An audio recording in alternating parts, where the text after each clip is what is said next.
Hey, young grasshoppers. So cherish your time here and the moments spent with one another, because time goes by really fast. And before you know it, it'll be too late.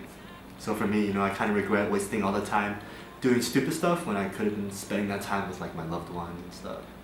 I think when it comes to your career, I think it's really important to be patient and really just trust in God.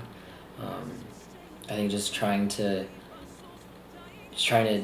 go too hard by yourself it just makes it a really difficult process, and you're kind of fighting against God's will.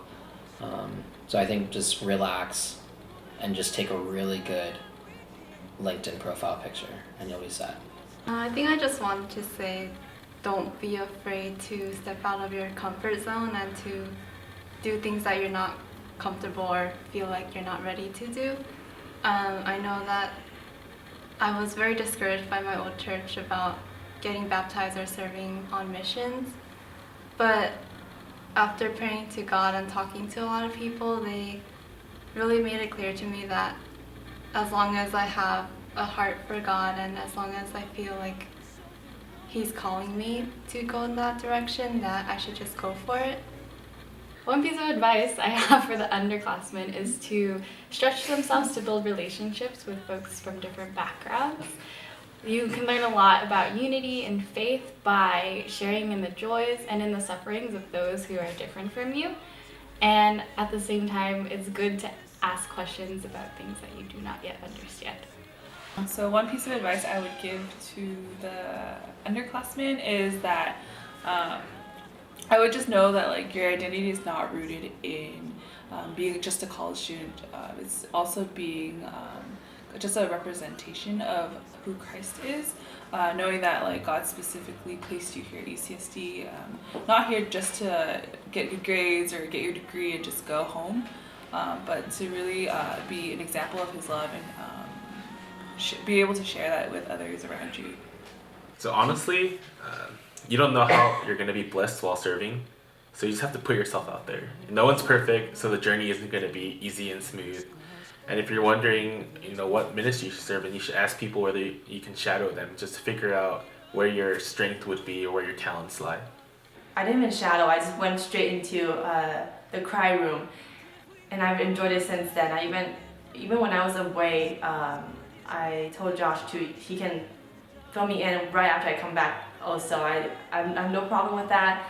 And I really encourage you, if you want to just serve in any of them, don't feel like you're underqualified. Just go for it. Everyone would love for you to help out, and there you can also find a community. Get out of your holy huddle. Fellowship is so wonderful, but it's going to give you the opportunity to show God's love to people who don't know it. Something I felt self-conscious about just in Kairos, I guess, was being an introvert in Kairos, because I guess we don't talk too much. But something that I learned, and for you introverts out there, it's okay to be an introvert. For introverts, it's okay to take your time to recharge, but once you have recharged, it's good to be invested in the community, so make sure that you step out of your comfort zone after you get to rest for a little bit. Also know that you have special gifts because you are an introvert, and you can be making an impact in the church in a way that may look different from others, but is still serving and will serve the same God. Your own self-worth is not determined by how hard you work or what's on your resume or what internships you have or how well you're doing compared to your classmates, but it's something that is not to be earned and something that God has really given you from the start. So a piece of advice I would tell others would be to remember to call your parents, because they love you and they care about you and they want to know what's going on in your life. And my friend's mom once said that if you have time to poop, you have time to call. So call your parents. When struggling with complacency, especially if you've grown up in the church for maybe 18 to 22 years, I think something really important to do is to look back on your own life and see God's faithfulness. So whether that's through your own testimony or through the testimony of others, the word is the same always, but God is changing the lives of you and changing the lives of people around you. And so that's a really cool way to get out of that rut that you may be in. Don't be afraid to grow into God. For those of us who grew up in the church, I feel like there's this idea that we're not allowed to come to God and be honest with our thoughts and our feelings, like to tell God that whatever we're struggling with that we find unfair. Rather, like in Genesis chapter 32, as Jacob wrestles with God, he was renewed and he was renamed to Israel, which means who prevails with God. In the same way, we need to wrestle with whatever complaints we have, whatever struggles we have with God in the way where we could be renewed ourselves. Through wrestling with God, we discover more about His characters, more about His characteristics, His faithfulness, His love, and we also solidify our faith and identity in Him. I think one thing to keep in mind is that it's okay to not be okay. I may be the worst person to say this because I don't follow this advice most of the time, as some of you know, but in the times where I have let myself be honest and acknowledge that I'm not okay and ask for prayer and ministry from either the staff or my friends, I just find myself more at peace with my circumstances than when I'm dealing with it alone.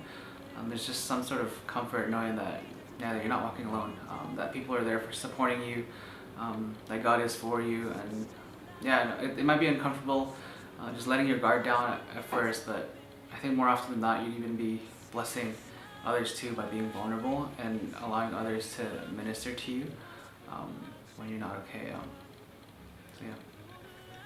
In just 8 minutes, it's really hard for us to give you any life-changing advice. So I encourage you to reach out to us even as we're gone, because we really are still here for you.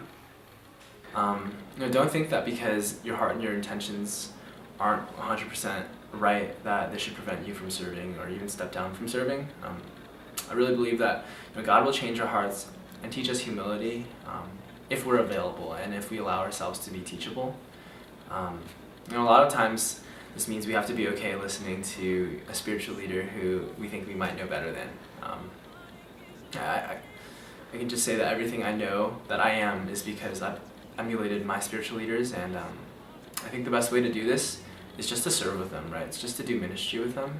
I'd encourage you guys, to serve, even if you're not 100% sure. Just go for it. I really believe that God honors that, and I know that I never would have grown this much or knew how to fix certain things in my life that I was doing wrong if God didn't place people around me I was serving with, who were living the right way. It was through serving that I really experienced intimacy with God for the first time, and even experienced, true fruit in my life for the first time. So, thanks. The wise men said, give up your fight, and hope is for fools, and he's right. But I won't give up, no, I won't give up, no,